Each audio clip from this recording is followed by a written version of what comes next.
today we will have what we already promised in our program, which is your brains sharing your thoughts with each other about participation. Yesterday, we had a dense program with 3 extremely relevant case studies that I think have stirred up our brains quite significantly.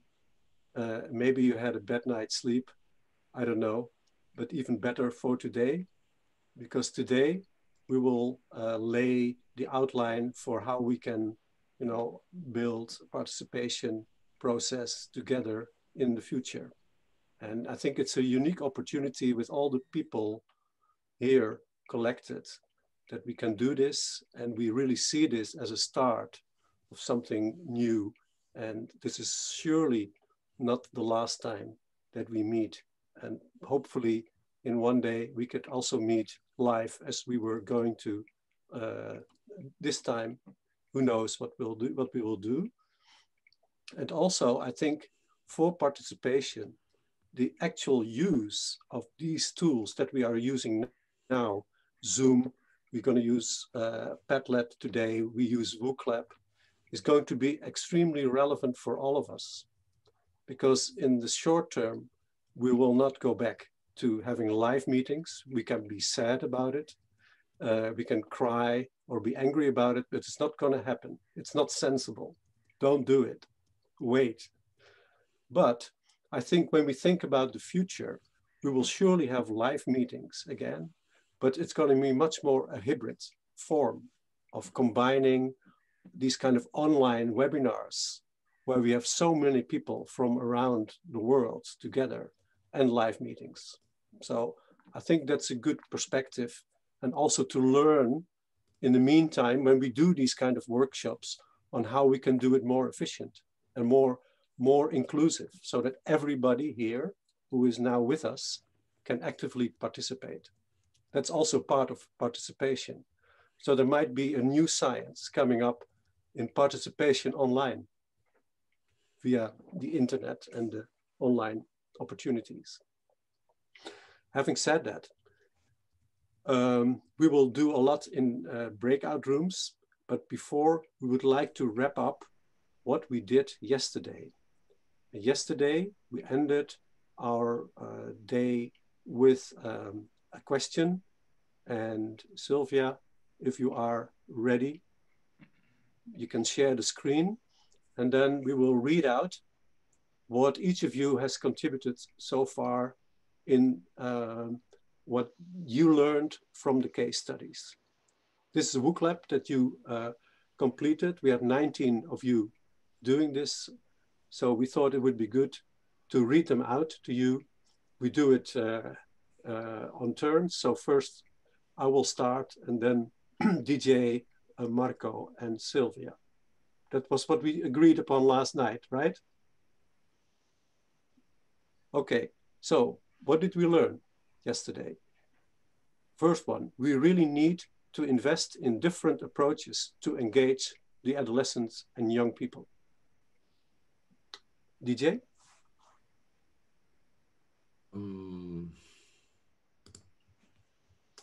We need to engage a wide range of actors to sustain the presence and effect of our intervention, and constantly. Aprendi que confiança e compromisso entre os parceiros favorecem o sentimento de pertencimento. That this is not a short-term project and we should aim for sustainable involvement. Sylvia, could you wait? The translation was still. Can you repeat, Sylvia? Yeah. That this is not a short-term project and we should aim for sustainable involvement. Okay. We need to recognize that roles can be fluid, that participants can be teachers and academic researchers. Diálogo, compromisso ético, envolvimento, criação de vínculos nos territórios, metodologias participativas, fundamentos éticos para as práticas.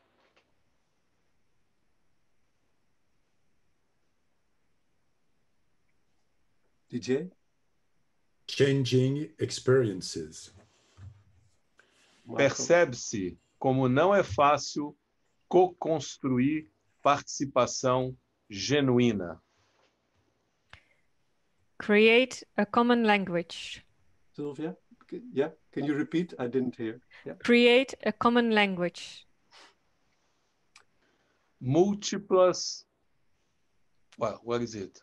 Múltiplas aproximações de participação genuína. Múltiplas aproximações de participação genuína. Yeah. It's not an easy answer how to do it, but we have people to discover this together. The ingredients that make initiatives sustainable. Identificação de fatores críticos para a participação. Maybe Marco and DJ, would you both like to reflect a little bit on what came out of yesterday's, just one sentence or two sentences, observations? Marco? Uma genuína participação é um processo de longo prazo que necessita construir confiança, que demanda sentimento de pertencimento e que não é uma tarefa fácil, não há uma fórmula pronta, mágica, como receita de rumos, como o Raul pediu ao Fadi, né? Então, se o Fadi pode consultar o Google para ver uma receita de hummus, ou mesmo perguntar à sua avó como faz hummus, participação genuína, ela não tem uma receita pronta.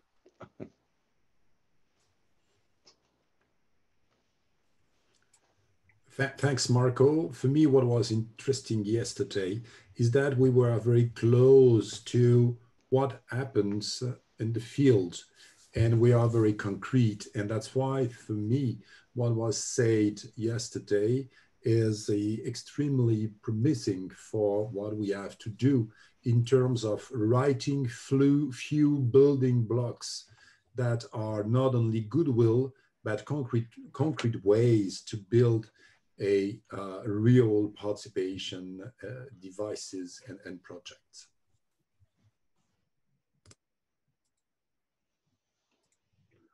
Thank you. I am now going to make the breakout rooms that will take me a few minutes. So maybe Marco or DJ can explain, and then I make the breakout rooms. Is that okay? Uhum. Yep, Marco, go ahead. Marco? Então, nós vamos ter hoje basicamente sessões de grupo. Nós somos em torno de 30, temos agora 25 pessoas participando. Serão 2 grupos de língua inglesa e 2 grupos de língua portuguesa, ou brasileira, né? Porque nós vamos ter o prazer de ter a presença... Sure, Marco? Huh? Hang on. I just want to check, Marco. Are you sure? Then I will make 2 groups, okay? Because we were going to do 4 groups. Uh-huh. But tell me, if you want only 2 groups, that's also good. But then I have to recreate and start again. Tell me. No, it's only 2 groups or 4 groups? It's 2 groups in English and 2 in Portuguese, Brazilian. Yeah. That's correct? Yeah. Okay. 2 groups in English, 2 groups in Portuguese. You're great. 7, I will continue. Yeah, 7 people, 7 pessoas em cada grupo, tá certo? A ideia é a gente responder a essas 3 perguntas, né? O que o grupo entende ser uma participação genuína de crianças e jovens? O que o grupo entende que é muito crítico e o que seria efetivo para desenvolver essa participação genuína? E a terceira é como é que a gente pode combinar essas diferentes fontes de conhecimento para produzir o que nós estamos chamando de ecologia de saberes.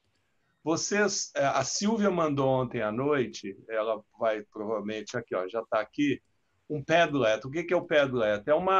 É um caderno de escrita e que todos os grupos vão ter esse caderno. A ideia é que os grupos escrevam quais são as mensagens, não precisa fazer relatório, mas qual é a mensagem principal relacionada com a pergunta 1, qual é a mensagem principal relacionada com a pergunta 2, qual é a mensagem principal relacionada com a pergunta 3.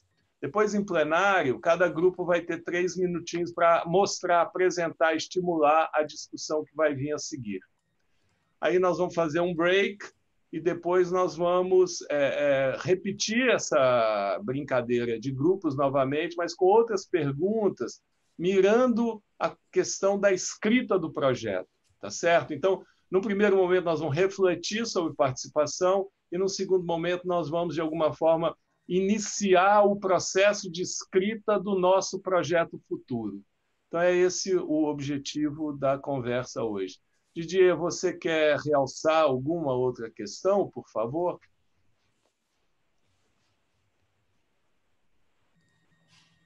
No, not at all. It's extremely clear. Now we have to work hard and also discuss and take our time to think very concretely to answer the 3 questions.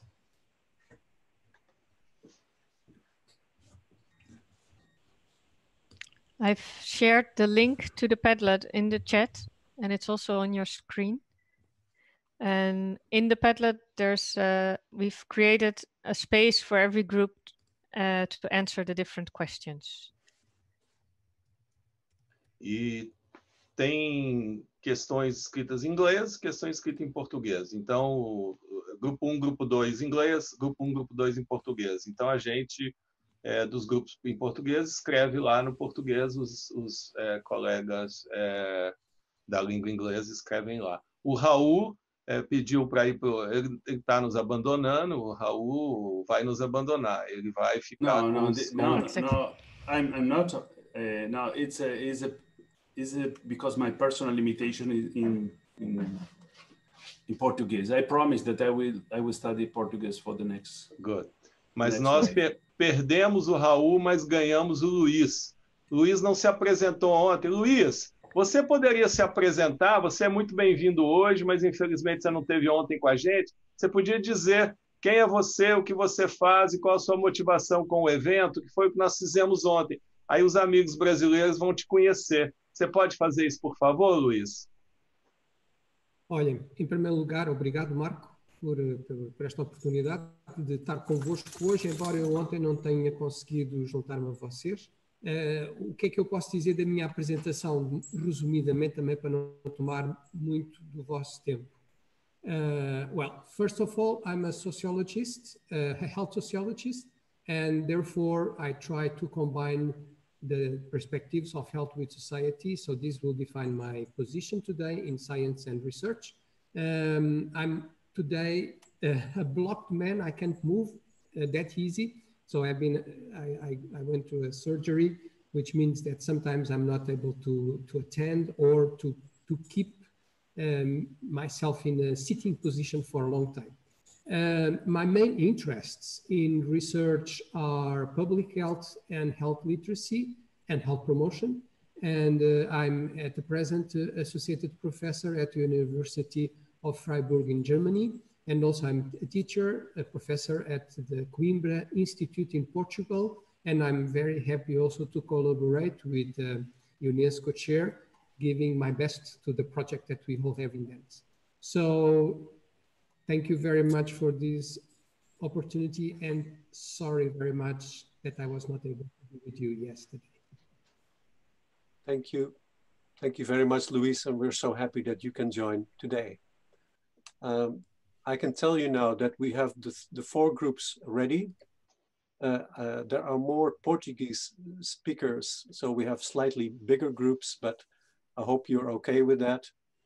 Technically, I had to also put the interpreters into the room, but of course you don't need to work for this time. we will meet in the breakout rooms until 2 o'clock, so until the whole hour.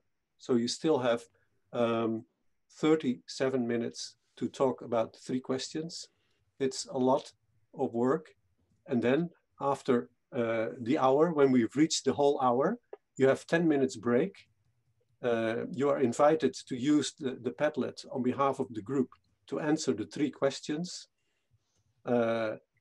At the whole hour at 2 o'clock Central European time, we will have a 10 minutes break, and then we reconvene in this room, in the main Zoom room. Welcome back, everyone. I assume that you are back when you have also start your video. And now it's the time that we are going to share the results from the 4 groups. The way we will do it is that each group get 5 minutes to present. In order to keep to the time, I use my timer. When the timer goes, it means you're in your last sentence. You can finish your sentence and the rest is okay.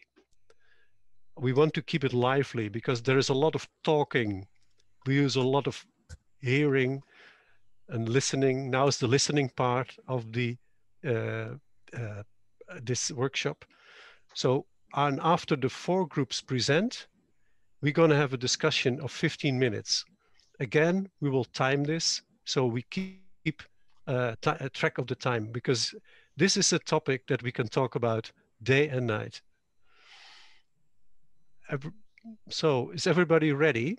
So I give the floor to group 1, room 1. I think we found with the questions that that there were so many issues that kind of cross-cut, but we have tried to separate out into the 3 separate questions the important themes for each, and it's very important to speak about them all together.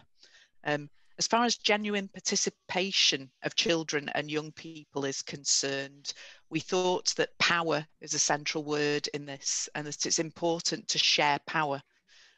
As well as involving them, and that process of being involved, going on to share power, then leads to true citizenship for children and young people. That it has to be an active process, and they have to influence both the direction and the execution of projects. That there need to be elements of self-initiation, ownership, responsibility, commitment and engagement, and motivation to really get involved. And then the power to be able to mobilize, manage resources, and make decisions that affect their own lives. When it comes to ways to develop genuine participation, a really important one coming out from all of us was this active listening and the mutual respect that goes with it for each other's views. That there is a case for positioning, the project to create an educational process through which they can benefit, and to create an environment, those conditions for genuine participation. Some of the ways of doing this are to highlight the mutual benefits, and Min Chen referred to a technique of nudging, to keep things going.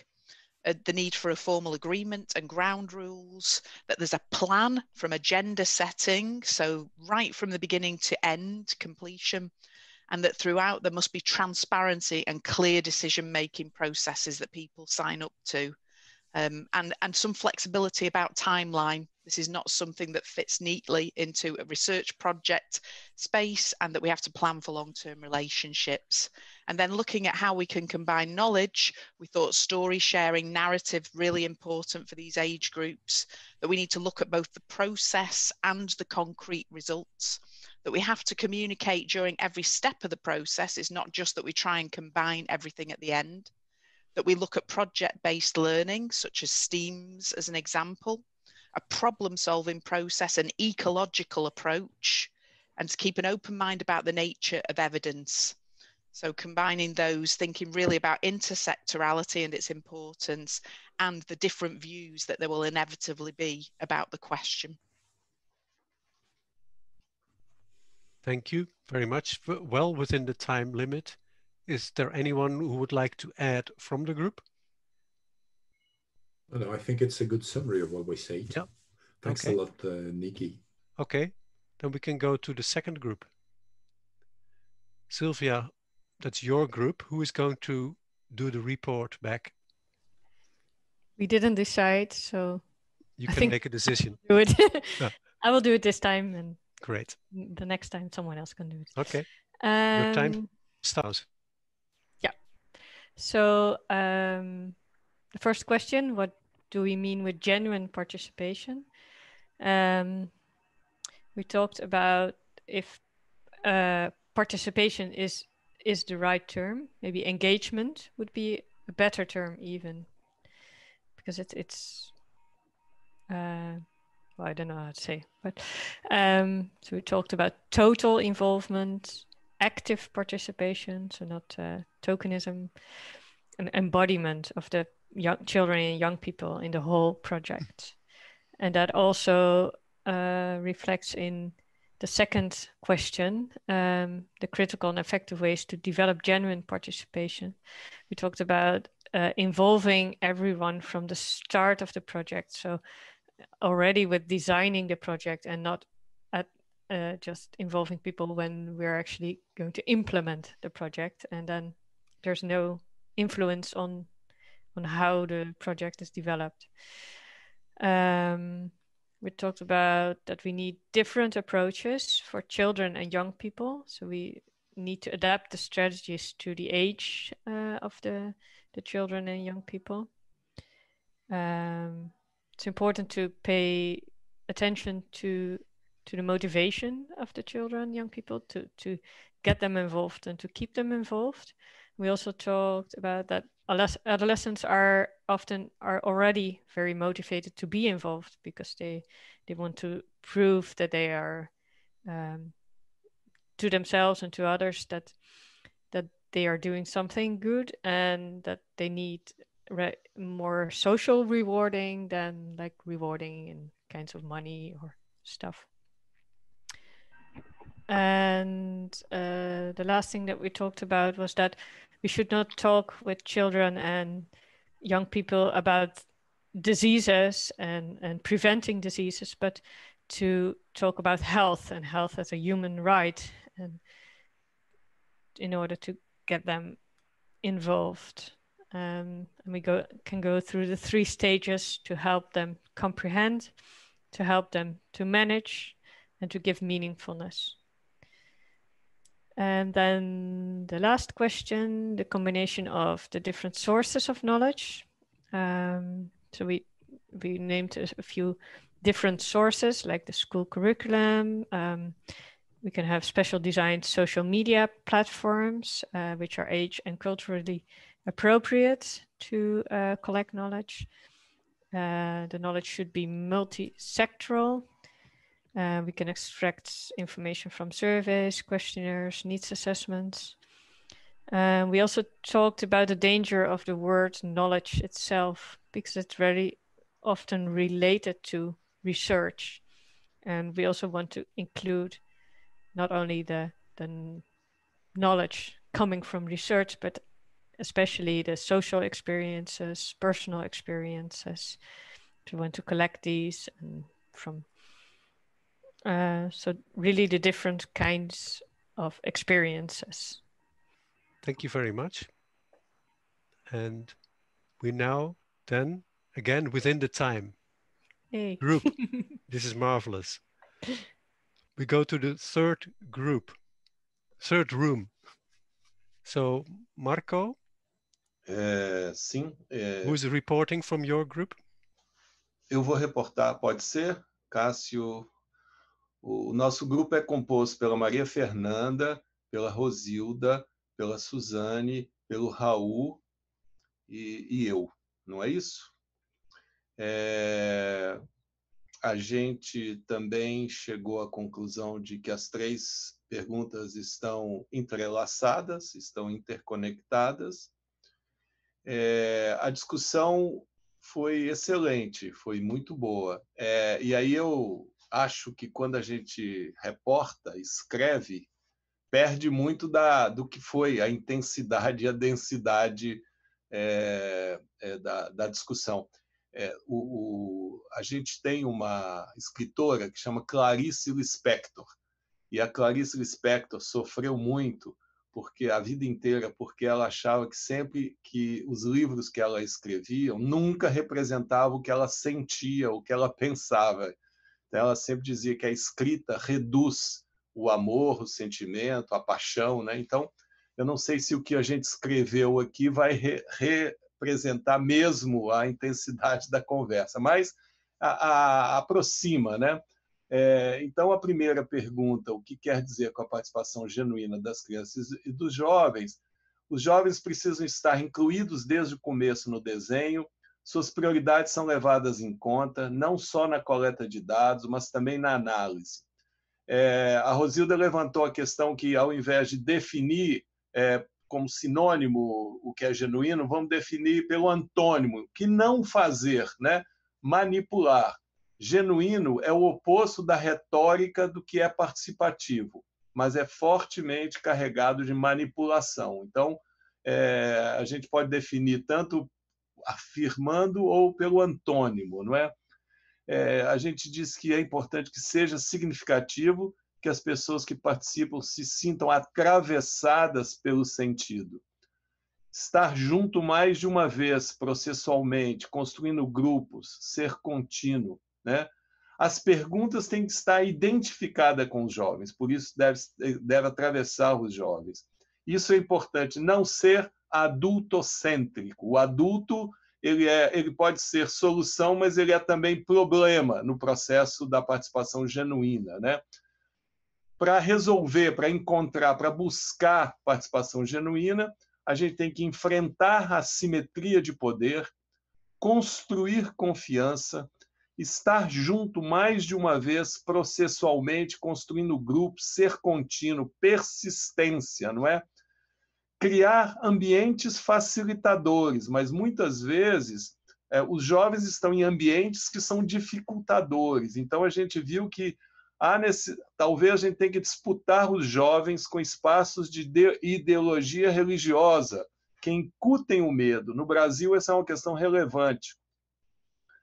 Uma questão muito importante, nós temos que desenvolver uma ética de escuta, que exige constância e persistência. Escutar genuinamente as perguntas das crianças e dos jovens, né? A gente tem que se apossar dessa possibilidade. Os jovens e as crianças tendem a atuar como eles veem. Então, se a gente performa neutralmente, eles vão também ter uma atuação de neutralidade, né? E uma coisa muito importante, como podemos combinar conhecimentos de diferentes fontes, foi levantado que talvez não seja a questão de combinar fontes, e sim gerar outra forma de produzir conhecimento que seja integrador. E aqui nós abrimos uma discussão sobre avaliação. Se a gente não quer combinar fontes, digamos, a tradicional científica e o conhecimento popular, a gente tem que gerar outra forma de produzir conhecimento e, para isso, produzir também outras formas de avaliação, né? Porque os métodos de avaliação que são colocados, por exemplo, foi dado o exemplo ontem de que a análise estatística ela é, de alguma forma, uma análise tradicional, mas o recurso vai para as comunidades. Então, muitas vezes, a gente não faz a subversão do sistema e subverte por dentro do sistema, né? Ser parte de um grupo de modo genuíno, a gente tem que, de alguma forma, ter consciência dos preconceitos, né? Não fazer deduções a priori, que seria se apropriar de si mesmo, né? E criar uma linguagem comum que contenha o que os jovens realmente falam. É uma ética da escuta, não é? A gente tem que construir para que haja esse novo conhecimento, outra fonte, processos formativos e de pesquisa compartilhados de modo coletivo. E aí um exemplo que está sendo desenvolvido no Camarade de práticas... Time is up, Marco. alimentares. Ok? Your time is up. Can you I finished. summarize the last Okay. sentence? That's it. I think that essas notas vão ser muito úteis para a gente continuar refletindo. Obrigado. Thank you very much, Marco. Again here, is there anyone from the group who would like to add? There is space for one person with one comment. I do not hear anyone, so in that case, we continue to the report back of group number, breakout room number 4. Ok. Bem, nós também Paulo, you will be decidimos... reporting, okay? Okay. Obrigado. Thank you. Nós não havíamos decidido especificamente quem faria a apresentação, então deixa eu só abrir aqui a linha que nós temos. Muito bem. De qualquer forma, então, a ideia é que eu faça aqui uma fala a respeito dos pontos que nós identificamos, como trabalhamos, e peço aos colegas que complementem, né, caso tenham aí a possibilidade de alguma intervenção ou pelo menos complementação. Muito bem, o grupo é formado por Valéria, Mônica, Pamela, José Eduardo, João Carlos e eu. Nós tivemos como linha de desenvolvimento do raciocínio uma discussão ampliada, né, quanto às questões. Então, nós fizemos, num primeiro momento, uma leitura conjugada das questões. Para orientação desse diálogo que nós tivemos, nós identificamos algumas palavras-chave que determinaram para nós, né, uma possibilidade de ampliação em busca da resposta da pergunta. O que quer dizer como participação genuína das crianças e dos jovens? Né? Um primeiro ponto que o grupo identificou diz respeito à forma de participação especificamente, né? E compreender a participação a partir da necessidade da aproximação por meio do processo e como realizamos. Há necessidade de desconstrução para uma nova construção que permeia ações dos atores envolvidos, especialmente trabalhadores, educadores e pesquisadores. Então, a parte conceitual sobre participação, ela é importante para que a gente chegue a uma lógica genuína dela. E considerando esse avanço quanto à participação, há uma necessidade de discussão sobre algo que está relacionado à cultura para o processo genuíno dela, que é o preconceito linguístico existente, muitas vezes, no que diz respeito à comunicação que é feita para a efetivação da participação genuína. Então, nesse sentido, há uma necessidade, não é, de criar-se um meio de aperfeiçoamento para a superação das dificuldades desta comunicação em função da diversidade cultural e linguística, de forma a criar efeitos de concretização desta participação.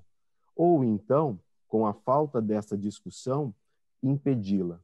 Este é um ponto que nos leva à compreensão de que os elementos que constituem a genuinidade sobre a participação se amparam na confiança e na possibilidade, né, de uma articulação entre os atores, mas principalmente com uma desconstrução em favor da humildade intelectual entre todos.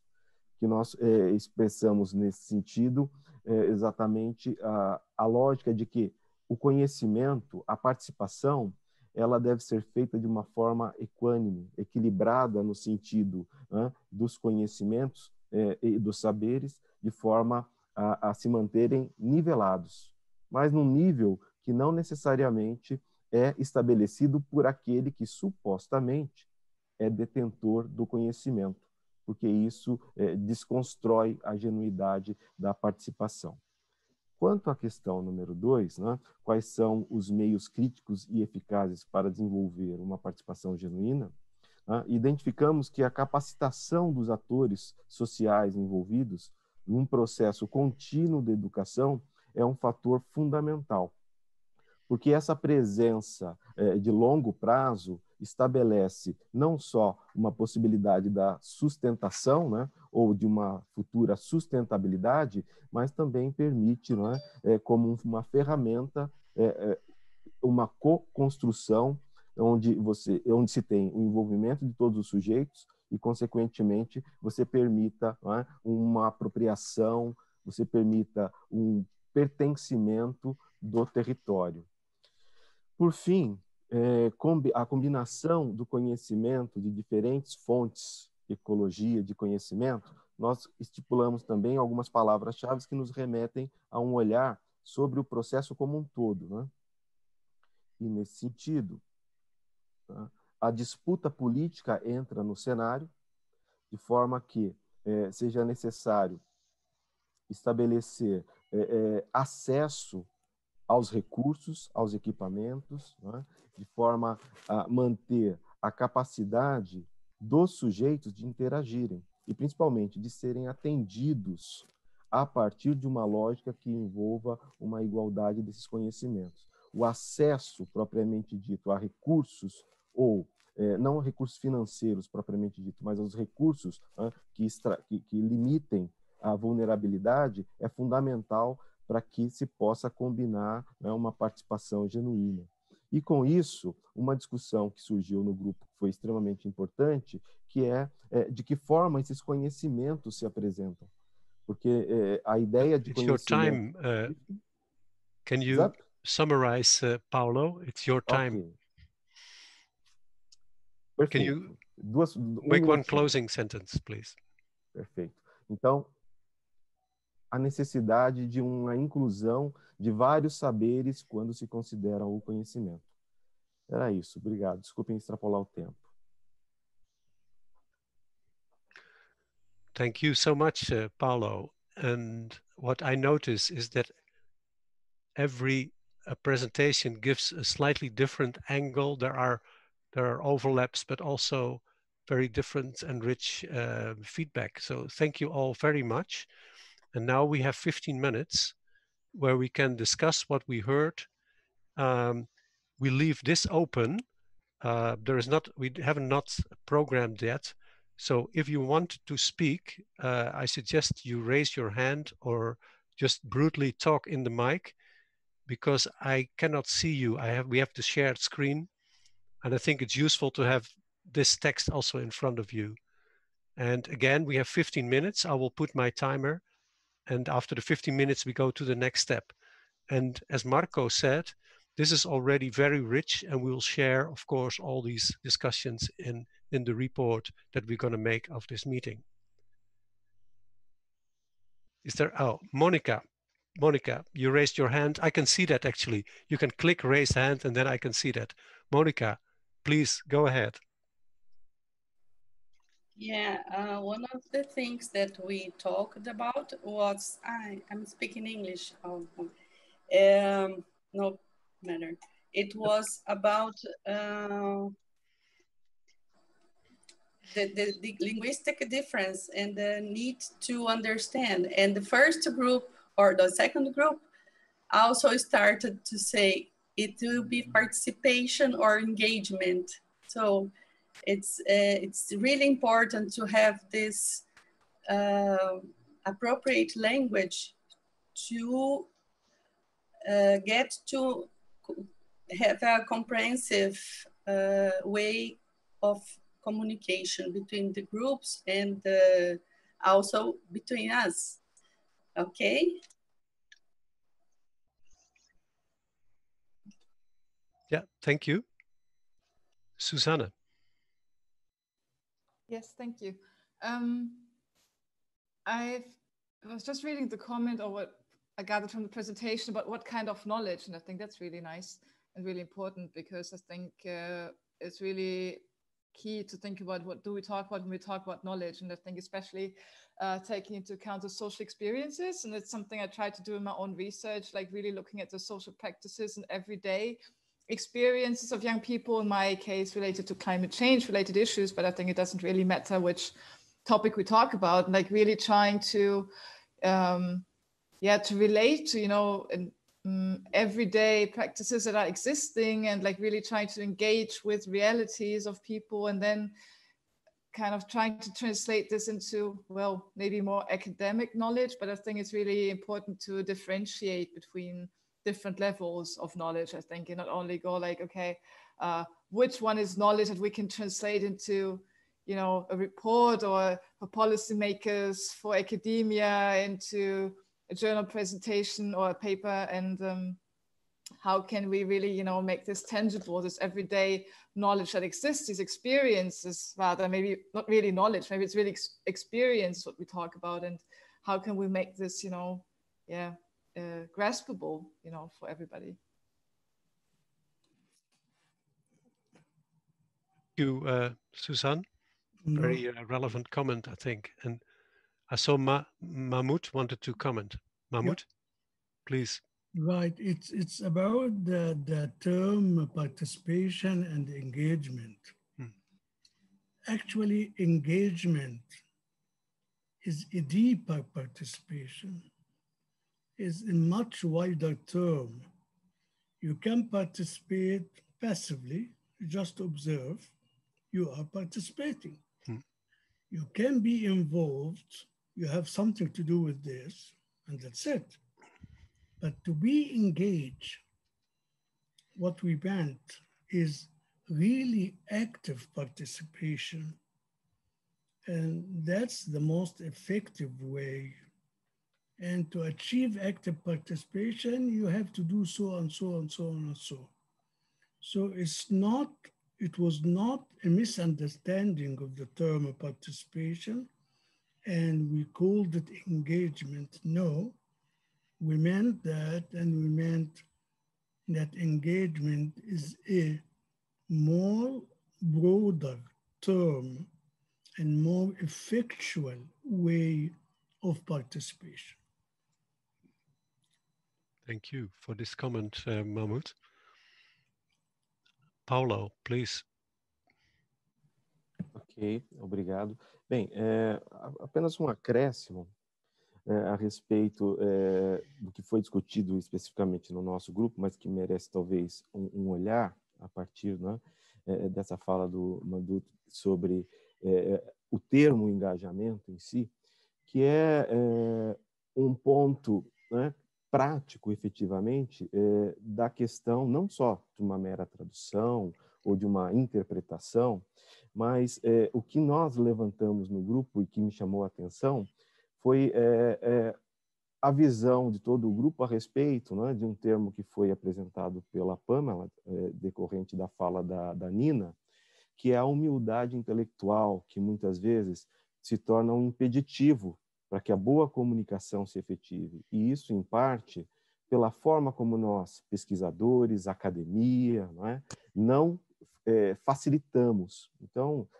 em alguma medida, existe uma necessidade de facilitação neste processo, que ela deve ser realizada tanto pelo sujeito que detém, ou melhor, presume que detém o conhecimento, ao transportar esta ideia quando se relacionam aos saberes populares da comunidade e culturais. Então, esse aspecto, né, nos remete a um olhar de equidade que muitas vezes pode ser um grande dificultador para tornar, de fato, a participação genuína. Então, mais do que participar ativamente, é tão importante compreender o que os atores neste cenário acabam procurando expressar. E é nesse sentido que a comunicação, o preconceito linguístico, de uma certa forma, foi imbuído, foi contemplado no sentido de tornar um elemento que não só prejudica, né, ou melhor, não só pode prejudicar, como, por um outro lado, bem analisado, pode favorecer e facilitar a participação e torná-la genuína. Só esse complemento. Obrigado. Thank you very much, Paulo. And I see that Susanna still has her hand raised. Susanna, did you want to make another comment? Or is that? No, I yes, didn't. please. I forgot to take the hand down. Okay. I don't know. Let's check how to do that. Okay. Sorry. Marco and then DJ for observation. Marco, you want to go? Your mic. Carry on, Didier. Okay, no, this is just to say that there's a real coherence within what was said, and we are, you know, from different perspectives. Some are really close to the field activity, some others more political, and of course political stuff are there. So the next step for me is to try to summarize that in few bullet points that gonna be the first attempt of the building block list. But I'm very happy with what was said, and again there's a real coherence in our vision, you know. Marco? Não, eu concordo. Eu acho que, puxando um pouco para o nosso grupo, a participação genuína com engajamento, ela vai estar dependente de uma escuta ética. Essa escuta ética parte do pressuposto que temos que, de alguma forma, não é, ter uma consciência aguda dos preconceitos, dos privilégios, da discussão do poder, né, para que a humildade cultural, né, que o grupo do Paulo e da Pamela e dos outros colegas levantaram seja alcançada. Mas isso não é uma coisa que começa e acaba, ela é ao longo do tempo. E aí eu estava pensando, parece que tempo, persistência, sustentabilidade são palavras muito importantes, e no processo de mapeamento, eu acho que a questão tempo vai ser importante. Não sei se uma experiência de 2 anos ela será mapeada como participação genuína. Nós vamos ter que olhar para experiências talvez com mais de 10 anos, com mais de 15 anos, não é? Então, para mim, essa pode ser uma categoria muito importante. E outro é o desafio, que não é combinação de conhecimentos, e sim a possibilidade de romper fronteiras e gerar um conhecimento outro e buscar novas formas de avaliar, né, que sejam compartilhadas com humildade cultural, com consciência dos privilégios. Mas isso é um processo de tentativa e erro contínuo. Thank you, Marco. To add from my own experience, I know that impatience is one of the big traps when you are involved in a participation process. You want to change things quickly, but all depending on the goal or the object or what you want to reach with your participation, patience is a very good skill to develop. And thinking time is on your side when you are going for a big change. Because I think we can talk about small projects involving children and young people, but also big ones, not just about their health, but also about their environment. See, for example, how everywhere around the world, groups are started, you know, as Greta Thunberg, as an inspiring example. I mean, that's also very interesting for researchers to observe, you know, what's going on there. Are we not way behind? Are the young people not way in front of us? And what we discussed yesterday about involving young people and children at this workshop is also thinking in a next step to how we can do that in a genuine way. You know, because I still have the feeling we talk about them, but we want to have them with us. That's maybe just a critical note and observation. Este Marco. é ainda encontro adultocêntrico, não é? It is. And we will not change that today. I think we can go to the next step of the program. We are going to launch the writing process of the Genuine Participation Mapping Project. We want to build a global network of genuine child and youth participation. Actually, there is a new Padlet. And Sylvia, we can just go to here is the link. And here are the 4 questions. So now you have 4 questions. Question number 1 is, how do you imagine this project in your country? The second is, what type of case studies would you include in the mapping process? What are the inclusion criteria, the exclusion criteria? The third question is, could you mention already 3 cases as such in your region? And the fourth is, who from your group would be part of the team to write and submit this project? Please choose one person. So by the end of the day, we would like to have 4 people to be in a working group together with us to take on this work. You have the QR code and the login on the slide that you see at the moment. And please raise your hand if you have any question about this part of the group work. What is the assignment? What's the project? The assignment is what you read here. Give answers in your group on the 4 questions that you see on your screen. And you will also see that in the Padlet, Mamdou. It says about this project. What project? No, it's about participation. The project is the mapping, the mapping, sorry. We want to do a global mapping of participation projects. And we want to think about how do you see that in your country? What kind of mapping could you undertake? Mapping of what? Participation project with children and young people. Okay. Yeah?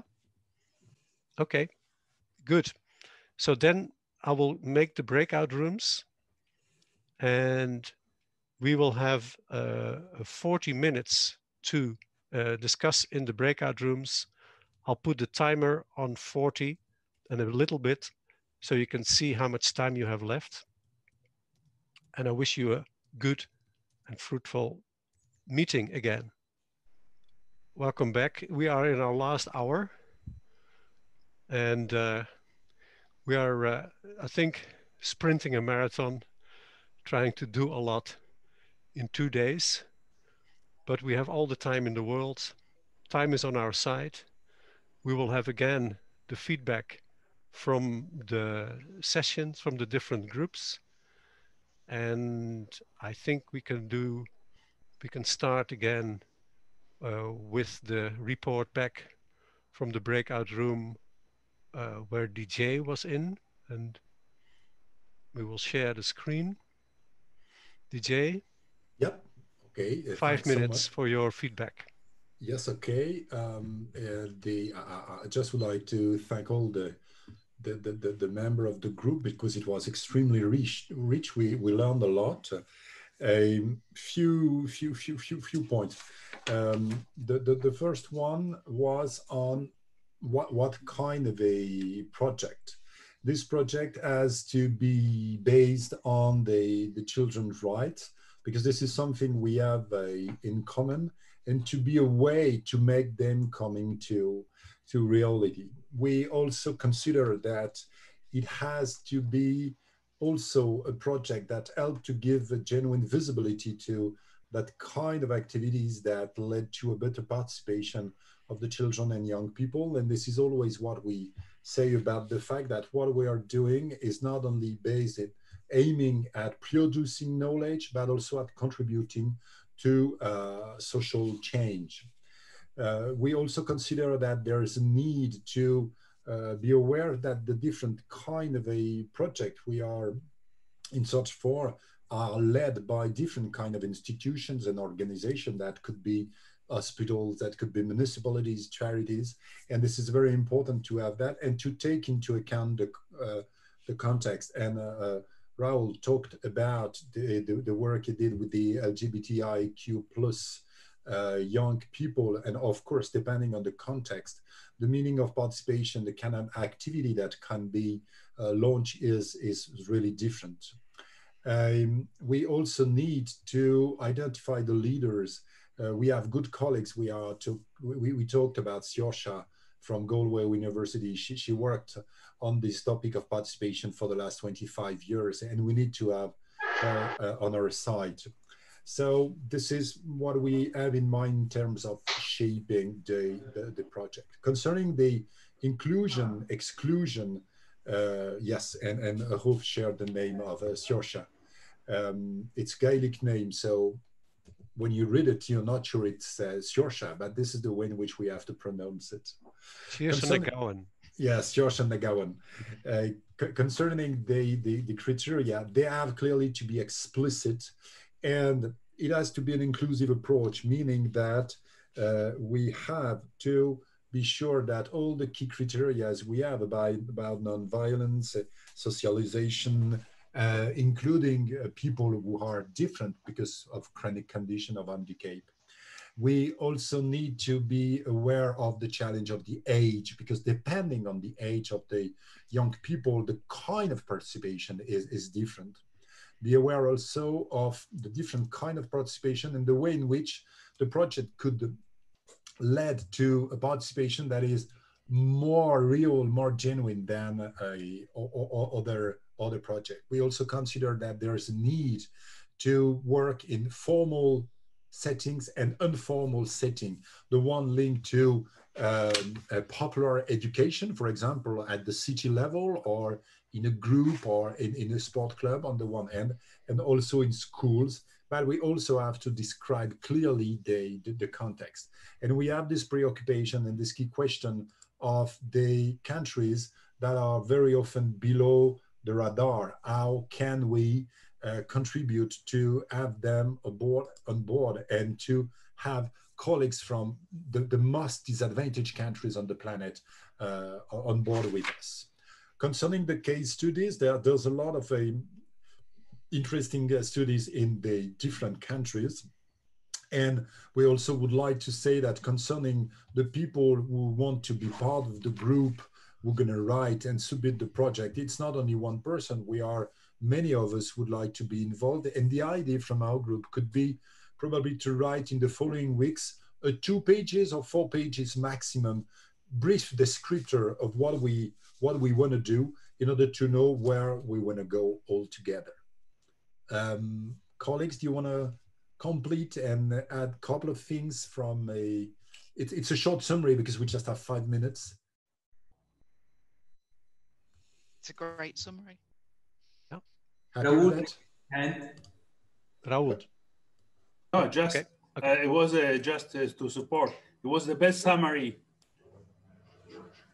Thanks a lot, Raoul, because you gave one of the best contributions. So yeah, no, it was too mandatory. Come on, guys, straighten up.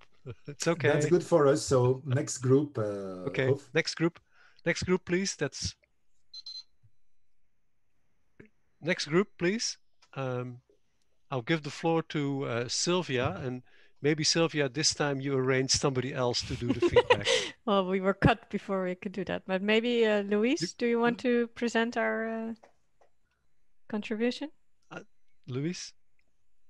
Yes. Please. You have 5 minutes, Luis. Not to think if you want to do it, but to...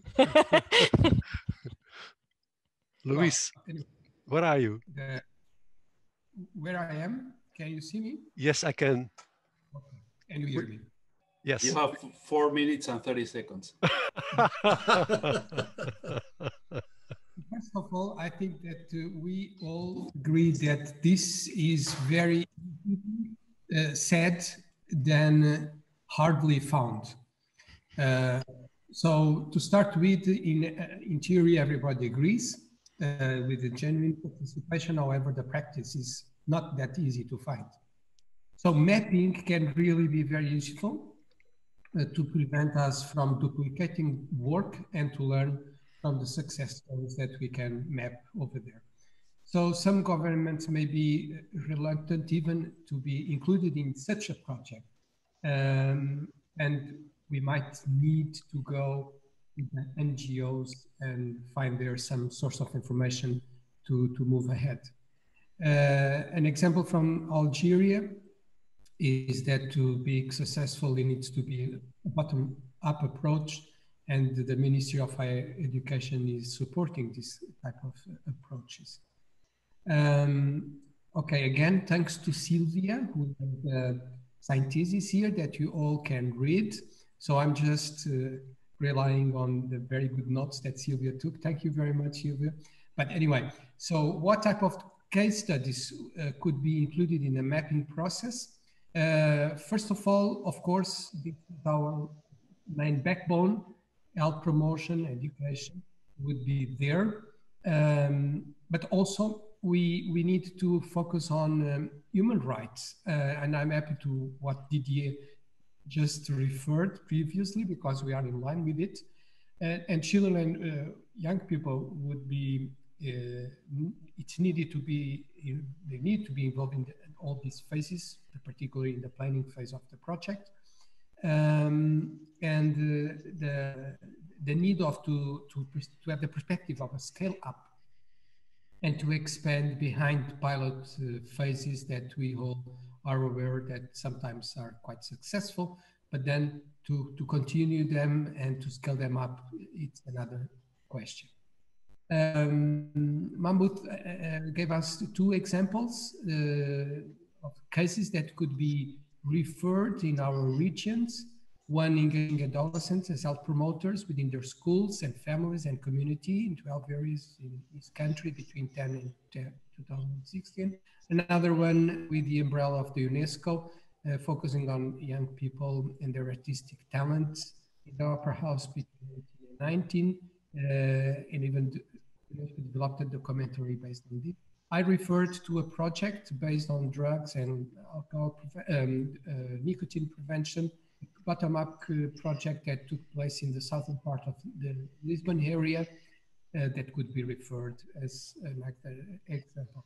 So to sum up, I would say it's not easy to find this type of examples if we want to take into consideration all the details that we have been taking up till now. And we would say that coverage, the needed coverage of this approach would go with some key perspectives that we have today somehow integrated in our ways of thinking and reasoning, like the conscientization approach from Paulo Freire, the critical pedagogy. So they are all good foundations where these kind of approaches could be based. So the discussion is moving on, and we were not able to finalize because we were cut off from the beginning. And what would have been the result of that discussion, Luis? You have 55 seconds left. Well, I think the result would be to feel that really this is more needed than ever, because we are having a kind of a decrease on the consciousness, let me use this word, on the consciousness of human rights. You see, our democracies have been there for some years now, and somehow people are losing sight of how hard and difficult it was to get there where we are today. And so children and young people, they need to take up the flame and continue. So I would say that the cases can be quite difficult to find, because it's the decrease of the consciousness about these issues is there. And I would say this is a problem of sustainability of our societies for the next future. Yeah, thank you. Thank you, Luis, for this added note and observation. Is there anyone from the group of Sylvia and Luis who would like to add? I see no's, so we go to the next group. That's the group with Marco. Marco, can we ask you to report? Então, sim. A ideia de ter um projeto depois da nossa oficina é um desejo de que a gente fique junto, né? E que a oficina não seja um produto em si. Ela já é um produto em si, porque nós estamos nos conhecendo, reconhecendo, trocando experiência, discutindo, refletindo. Ela é um produto em si. Mas a ideia de um projeto é que algo transcenda essa oficina e que a gente possa ter uma linha do tempo de conversa, de intercâmbio e de construir algo conjuntamente. Digo isso porque o nosso grupo teve muito mais dúvidas do que certezas do que fazer. A gente, no nosso grupo, pensou que talvez isso ainda seja precoce, talvez seja um passo grande demais para esse primeiro momento de encontro, mas mesmo assim o grupo foi construtivo e trouxe algumas questões que podem nos ajudar a pensar esse projeto. Primeiro, o grupo quer diferenciar o que é mapeamento do que é cartografia. Mapear pode ser um exercício panorâmico, empírico, de olhar para a literatura, de chegar a uma lista de questões, que é válido, né? Mas é muito mais um listado, né, do que uma coisa mais densa. E a cartografia é fazer com, né? A cartografia tem mais a ver com o que a gente está falando, de que nós não queremos fazer uma coisa para os jovens ou sobre os jovens, mas sim com os jovens e as crianças. Então, essa é a primeira diferença. Nós queremos mapear ou cartografar.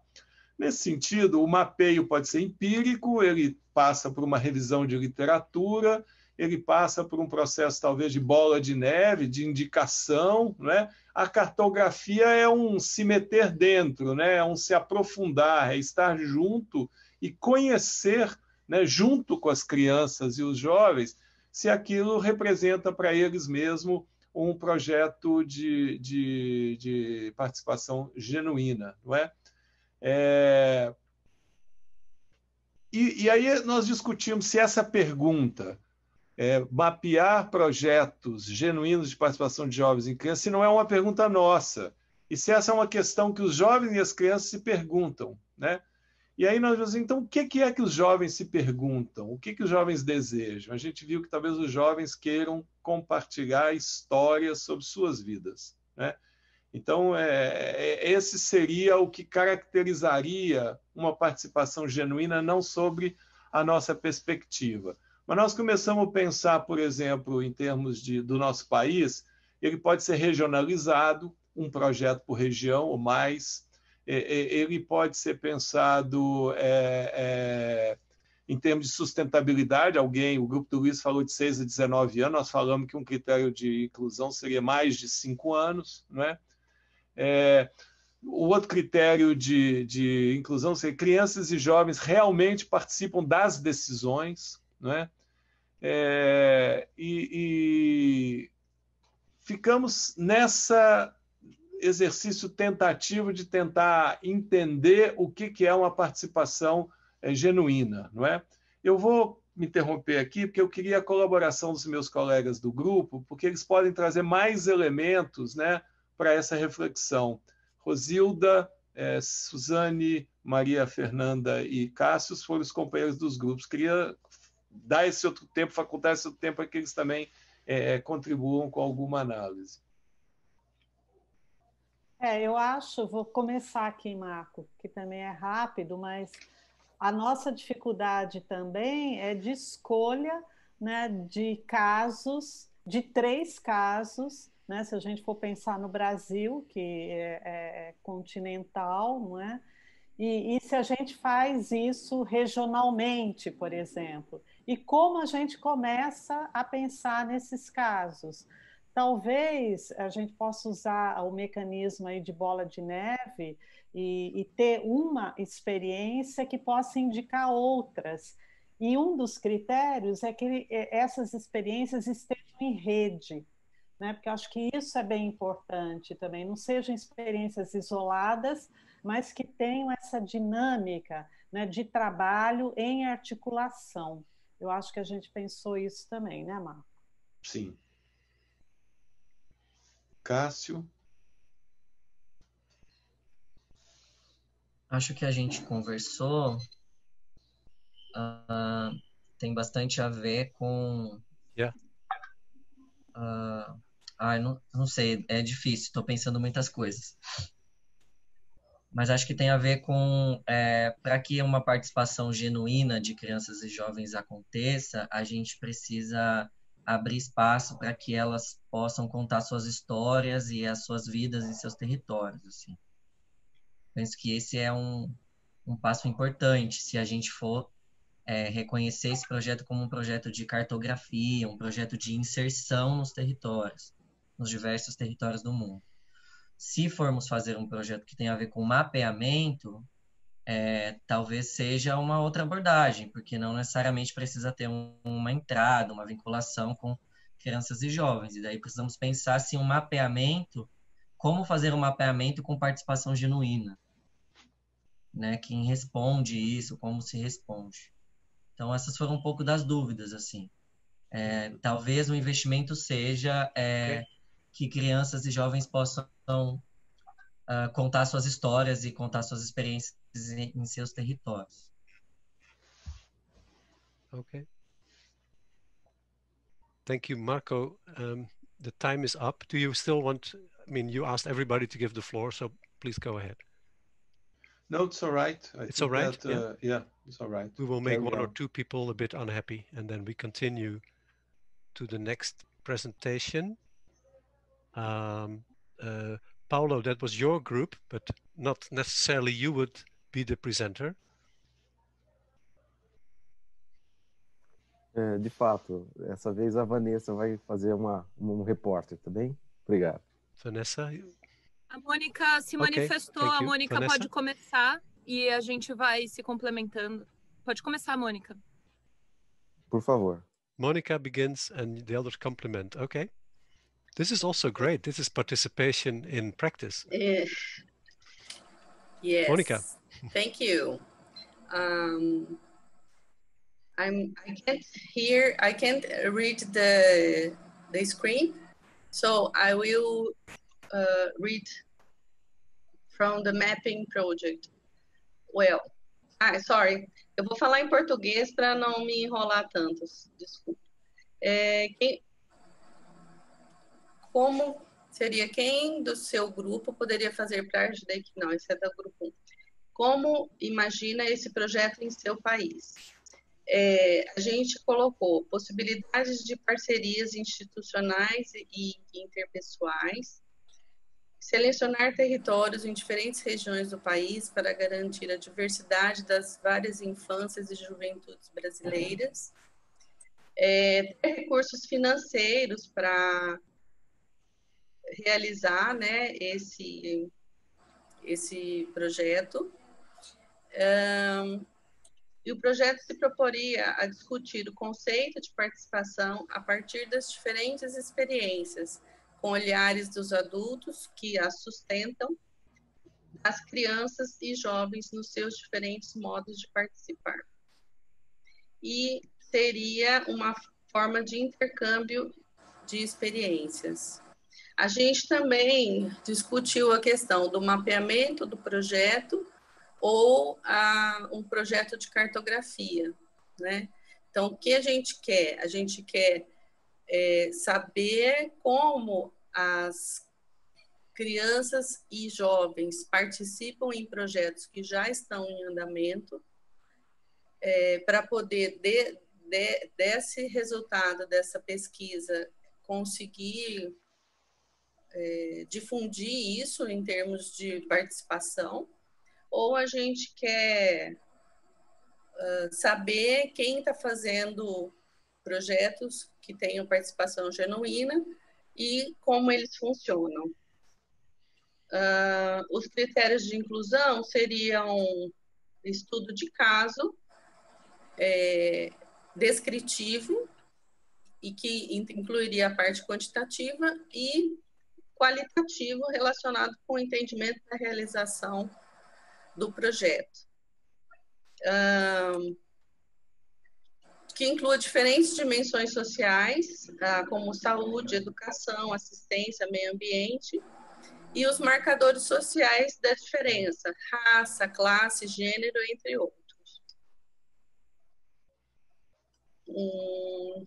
Que seja uma pesquisa de intervenção e ação, e critérios de inclusão que eles tenham ao longo do tempo, né, pelo menos 5 anos, a gente também colocou,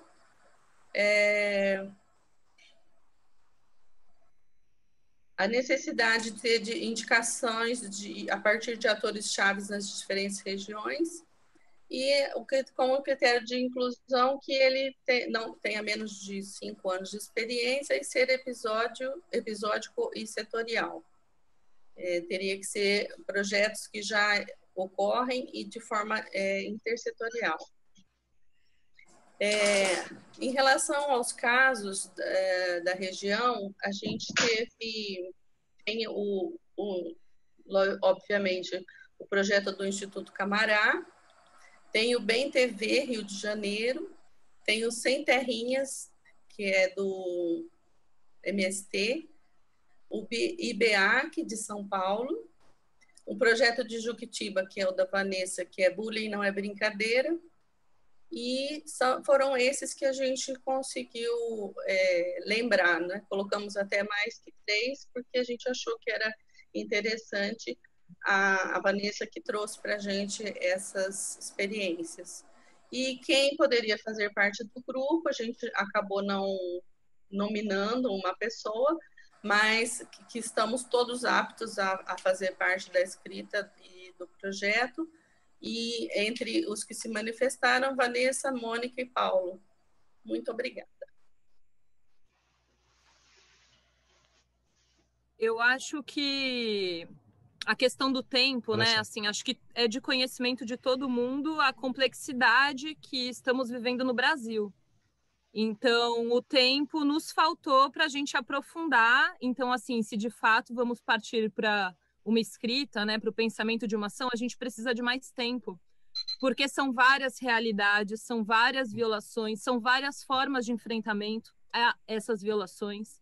Então, a gente precisaria de fato de mais tempo. Acho que é um reflexo disso. A gente não conseguiu finalizar, entendemos o limite do encontro, mas estamos abertos a essa possibilidade. Assim, essas são algumas das iniciativas que marcaram. Então, Bem TV do Rio de Janeiro, que trabalha com comunicação comunitária, que enfrenta a violência policial, estão prendendo muitos jovens negros que comprovadamente estavam naquele horário em outra ação, né, e tem feito enfrentamento com as mães, ido às delegacias, enfim. Ficou de fora porque a gente precisava aprofundar o pensamento das organizações da região do norte e nordeste do país, por exemplo. Então, falta mesmo a gente poder olhar um pouco mais para isso, até para pensar nisso, né, de intercambiar as experiências, né, a gente poder trocar a realidade dessas várias influências, dessas várias formas de lutar pela garantia dos direitos humanos. E aí, só uma correção, a Pamela, que é do Bullying Não é Brincadeira, eu estou no Camará. Okay. The time is up for your group, or Pamela, would you like to say 1 or 2 things, please? We're very flexible, as you can see. Pamela? I see Paulo raised a hand, but I was asking for Pamela. No? Okay. Back to Paulo for a closing comment. Sorry, my phone was off. Okay, hello, verdade, Pamela. We can apenas hear esclarecer. gente... Pamela fala? Sim ou não? Pamela first. Então, por favor, depois só um esclarecimento que eu gostaria de fazer rapidamente, tá bem? A gente pensou, como os colegas disseram, né? O Brasil é muito heterogêneo, né? As nossas regiões são muito diferentes. Então, há várias necessidades em diferentes pontos. E uma das questões para nós é também a manutenção dos nossos projetos a partir de conseguir financiamento também, né? É um dos nós, né? Olhar para todo o território e também a manutenção, a sustentabilidade a partir do financiamento, que é uma das questões que a gente discutiu bastante. Obrigada. Yeah, good point. Thank you. I think we have passed the time now. Is that okay for you, Group Paulo Consuis? Yeah. And um minuto, please. só um minuto mesmo. Okay. Vocês observaram que o João, que estava conosco no grupo não participou após o retorno, não é, das discussões, porque ele teve uma demanda especial, inclusive no Camará, né, para o atendimento de uma pessoa. Era só isso. But thank you very much, and I'm sure he will be involved in the next steps. Okay, so thank you very much for the feedbacks. I think, as in the first part of our discussions, it's extremely rich and diverse, and I see that there is a huge momentum for making this step of working towards some kind of a mapping project.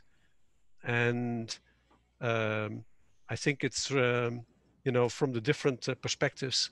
And I was thinking when I heard all you know, there's a lot of things going on in the society. For example, youth really standing up on the climate crisis. And are not we too focused only on health and well-being and human rights, but also look into this one? And how can we support that process? Because when we talk about research that should support social change, I mean, there's a huge urgency that is now recognized. And how can we feed into that? So, and we have earlier other discussions in the context of the UNESCO chair, looking at social determinants of health, where also environmental health is a huge key component. And I'm sure that in many of your participation projects, the environment is already taken into account. But I think, you know, how can we feed in to this, I think, need and development? I think it would be good to consider it also. I would like to give the floor now to DJ and Marco to give some feedback on the overall steps and building blocks for the next steps. Didier? DJ, Marco? you want to go? Go ahead, Marco. Marco, it's you. Não, eu penso que nós, primeiro, agradecer a todo mundo pela contribuição. Eu acho que nós temos aqui elementos, nós vamos ter que fazer um pouco uma antropofagia, né? Quer dizer, deglutir tudo isso, digerir e ver como que se compartilha esse tipo de conhecimento dentro dessa diversidade, né? Então, a ideia é continuar alimentando vocês com as ideias que vão sair dessa oficina, né? E, principalmente, produzir um draft, um rascunho de um projeto que nos mantenha juntos, né? Essa não é uma tarefa muito fácil, não é uma tarefa muito simples, mas nós estamos nos comprometendo que todos esses elementos que foram produzidos aqui se transformem, primeiro, num informe da reunião. Segundo, a reunião foi gravada, então nós temos aqui um material bruto, né, para ser trabalhado, né? E terceiro, esses elementos todos dos nossos grupos, o Padlet, eles vão alimentar um futuro projeto de pesquisa em rede, né? Então, esses são alguns compromissos que nós estamos estabelecendo com vocês. Nós temos os e-mails de vocês, nós vamos continuar nesse processo de intercâmbio. Nós passamos um conjunto de textos, a gente pode, quem sabe, antes do ano acabar, fazer uma outra reunião para discutir os textos que a gente passou para vocês, o texto da Unesco Chair, o texto do Boaventura, o texto sobre o cavalo de Troia, né, que é a questão do papel da promoção da saúde. Então, criar uma lógica de funcionamento entre a gente que nos mantenham juntos, né? Essa é, digamos, uma das primeiros compromissos que a gente tem com vocês. Eu acho que nós temos que clarear o que é mapeamento, o que é cartografia, como nós vamos trabalhar os estudos de caso, mas eu estou contente, eu creio que elementos surgiram aqui que nos possibilitam, não é, continuar produzindo processos de estar juntos, né? Então, eu acho que isso é bastante importante. Queria ver a perspectiva do Didier também, né? Que nós dois que inventamos esse evento junto com vocês, queríamos ver como que o Didier pensa tudo isso. Thank you so much, Marco, and thank you so much to all of you, because it was just a fantastic meeting. I just would like to ask you to summarize your experience during this meeting with just one word. Please write one word in the chat box during the time I'm going to speak. Just one word to describe your experience during this meeting, just for the whole of us to catch what people feel and what is their experience during these 2 days. Just yes, because we are a group, we are a community. We are just not people. I mean, alone. It's not plus. It's a multiplication. We are a community, and it's going to help us to create this community.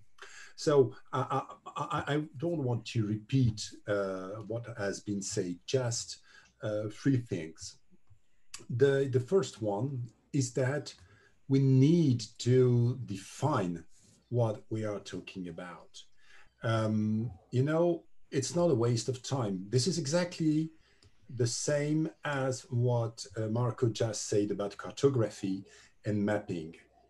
What is genuine participation has to be defined, not based on yesterday, but for tomorrow, in a global, interconnected world, facing global challenges and taking into account the incredible diversity of cultures and context.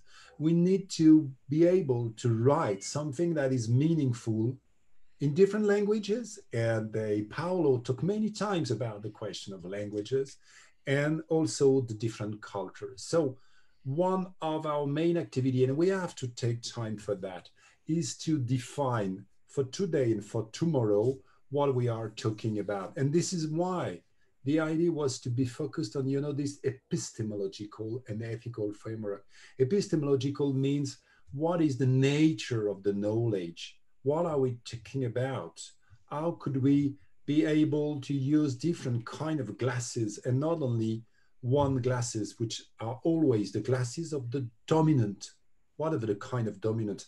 Don't forget, there's a dominance by, by the urban people, and the rural people are dominated. This is the same north and south. So clearly, we have to work to fine tune what we are talking about and being aware of the kind of reference we use. And this is the same for the ethical framework. I was just struck by the number of times where all of you raised ethical issues.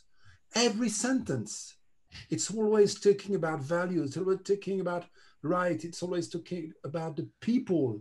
So clearly, the first step is to work all together to launch the mapping process, is for me to take time to share, to work on a draft and a version 2, a version 20 or a version 30, I don't care, but to be able to catch the key ideas we have, and it's gonna help us to build the epistemological and ethical framework of the research project we are working on. The second thing I would like to emphasize at the end of this meeting is that I was surprised by the facility with which people say, oh yes, I know a project there, I know a project there, I know a project there. It means we already have, a real richness of many different kinds of projects from many different parts of the world, which is great. And I think that our main tasks now is to move forward and to try to see the invisibles, because there's a lot of invisible people on this planet. And this is the one we would like to reach. This is the one we would like to know. This is the one for which we would like to describe in the mapping process what they are doing in terms of a participation. So all that things are extremely important. The third thing I would like to say is that now we need a time frame and a first deliverable. What we suggest is to take the lead with Marco and Ruf and Sylvia and Valerie and Nicola and other colleagues to write a time frame saying what is reasonable to produce the different deliverables that are gonna let us to be able to have a project that, again, aimed at produce knowledge and also aimed at help people to change the world in which they are living. And then it means that we need, first of all, a memo, a note of intention describing what is the spirit, the vision of the project. And this is going to be the first step. And we really want to do it on based on a co-creative process of writing. Sylvia and Rolf are very good at that. They have tools that let people to contribute to a document. And I suggest that we take the time we need to write this in order to be able to share it with a lot of people. Because as Raoul said, working on participation means the people with whom we are going to work, they have to participate to the mapping process. So that's why, you know, we use very often this idea of community. It's not, I mean, you know, like you have the researchers in their laboratory having a look on what happened on rats in a box. Not our style. If we want to know more about what people are doing in Burkina Faso, in Laos, or I don't know, in Chile or anywhere, we need to have these people with us. So by definition, our research also have to be participatory research. So this is just the three very simple ideas: the epistemological and ethical framework of the genuine participation and the knowledge sharing, the ecology of knowledge. Second, the approach, and third, I would say the time frame and the concrete activity, and we will be back to you in order to have you on board. So if I come back to your words, what I suggest is that I read the one in English and you the one in Portuguese, Marco. So inspiring warmth. Articulação. Immersion. Reach. Aprendizado. Opportunity. Redes. Challenge. Wonderful cocktail. Creative. Desafio. Exchanges. Rich. Connection. Sharing. Diverse. I would like to say this is us. Thanks a lot from my side, and over to you, Rolf, for the conclusion. What can I say more, DJ? I think it was a very useful and rich and inspiring, and all these words meeting, long sentence that's going to be, with lots of positive energy. I think it characterizes people like us who want a real change in the world, and that the work that we do benefits the people who are most in need, and also our own. I always say that work should also be for your own growth and development. So, and I feel that everybody here is very like-minded, and that's always astonishing and impressive to notice that. You know, what do we know from each other? And it's great. It's a great opportunity to have this meeting and using Zoom to the max to stretch our possibilities and to be inclusive, to make a change in the world. You will get some kind of report. We will approach you for permission to share emails, because there's a request. We will ask you to do that. And so we start with this list. We start the process, and we don't know how long the journey will be, but the famous quote from a South American poet is that you make the road on the way. Every step is part of the road. That's participation and co-creation. So thank you. Caminante não é caminho listo, é caminho que se hace al caminar. That's exactly what I wanted to say, but put it in the chat. I see a hand from Vanessa. Vanessa, please, you wanted to say something. You did not. Não, é porque a fala do Didier me tocou porque ele falou na participação genuína e na importância disso para mudar o mundo. E aí eu queria destacar, eu enviei aqui no chat, estou encaminhando de novo para facilitar, um vídeo do que eu entendo que hoje é o que a gente tem de mais avançado de mudança, de tentativa de mudança desse mundo e de uma participação genuína, que é um vídeo sobre as crianças, o envolvimento das crianças nas manifestações no Chile. Acho que muito avançado, assim, né? Muito um norte para o que a gente está pensando. E aí queria destacar que enviei aqui, porque achei que tinha muito a ver, me tocou muito na sua fala e me remeteu a isso, Didier.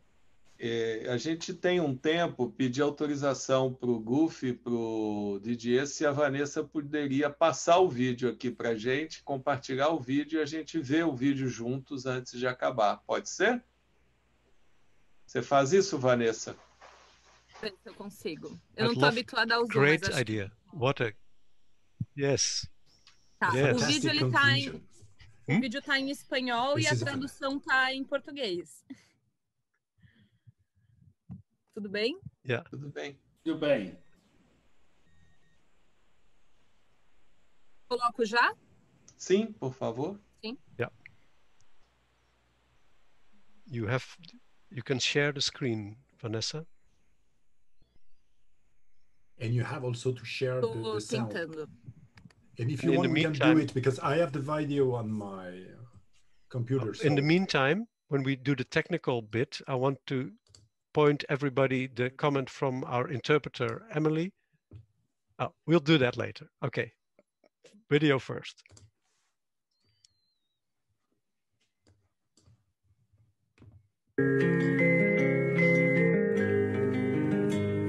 ¿Por qué estás aquí hoy?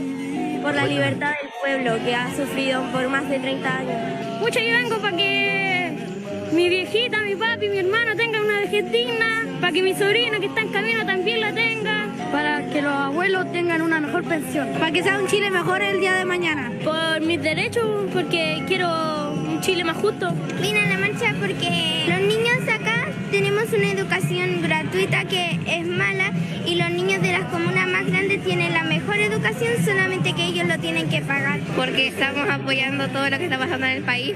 Y por todo, pues.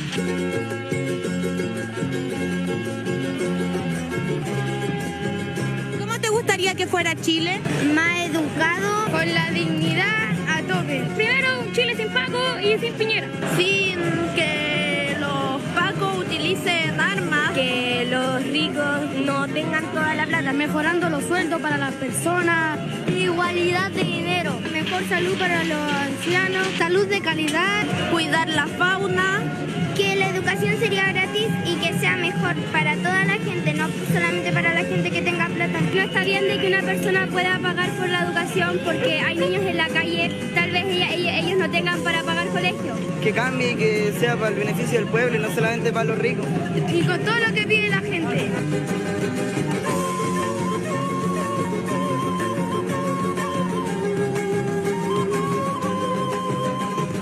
¿Qué es lo que te gusta de estar acá?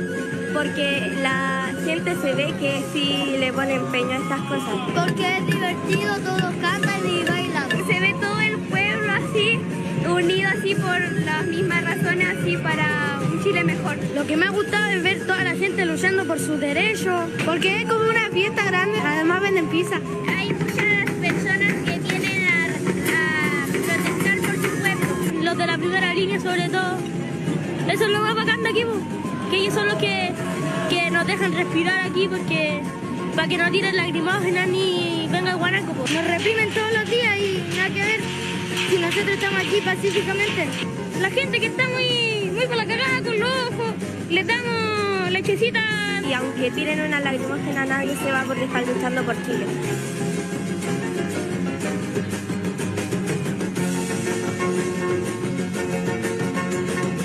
Un mensaje para el gobierno de Chile. Que todo el gobierno se vaya a la punta del cerro. Que hagan mejores las cosas. No se pueden decir ordinarieces. Disculpa la palabra, pero que todos se vayan a la chucha. Hemos hecho cualquier cosa para que noten que Chile despertó, pero como que se hacen los que no entienden. Que vean lo que está pasando y que actúe con algo así ahora. Que dejen de tirar lacrimógenas y que piensen más en la gente cuando ellos eran chicos y su mamá tenía que andar buscando comida. Que dejen de andar haciendo maldades. Que en vez de estar diciendo puras leceras, que hagan algo concreto. ¿Renuncie Piñera? Piñera renuncia. Que renuncie Piñera. Que renuncie Piñera y que sepa que escucha a Chile, a todo Chile.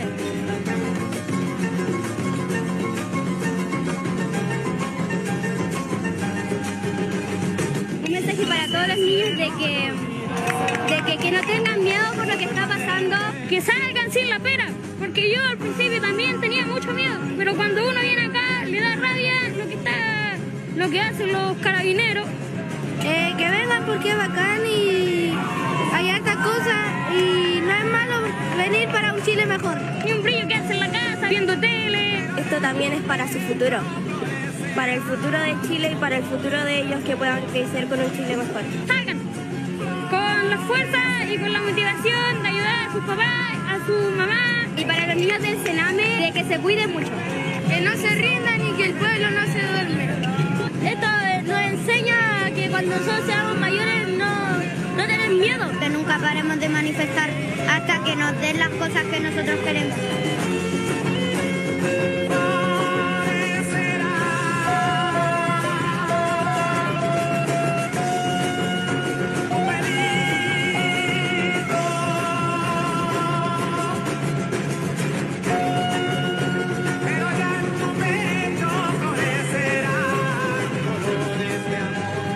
El pueblo despertó y quiere cambios en Chile. Wow.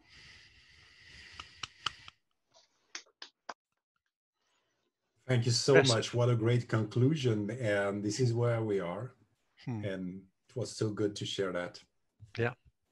Thanks a million, Vanessa. It was great. Yeah. So take care. The word of conclusion, Mr. Marco Ackerman, to say goodbye. And it's just to say we're gonna meet soon.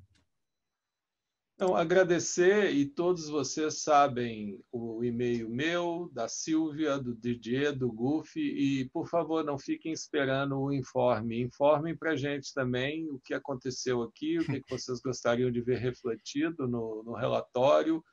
E nós falamos muito de proatividade, de escuta, então digam algo também e que a gente vai interagindo, e que esse informe seja realmente representativo dos 2 dias que nós estivemos juntos.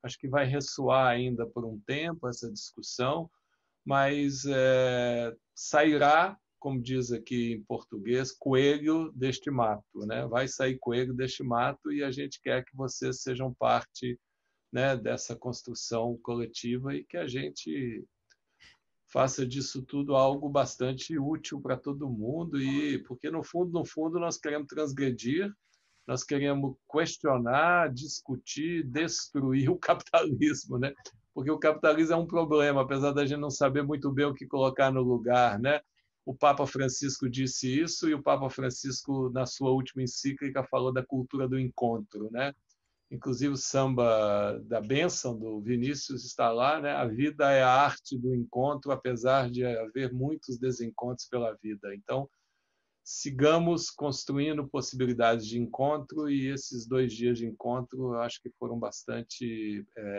animados, proveitosos. E um beijo para todo mundo e muito obrigado por estarem aqui. Agradecer a Emily, a Flávia e a Andréa, que foram nossas vozes aqui. Obrigado, Flávia, Emily e Andréa.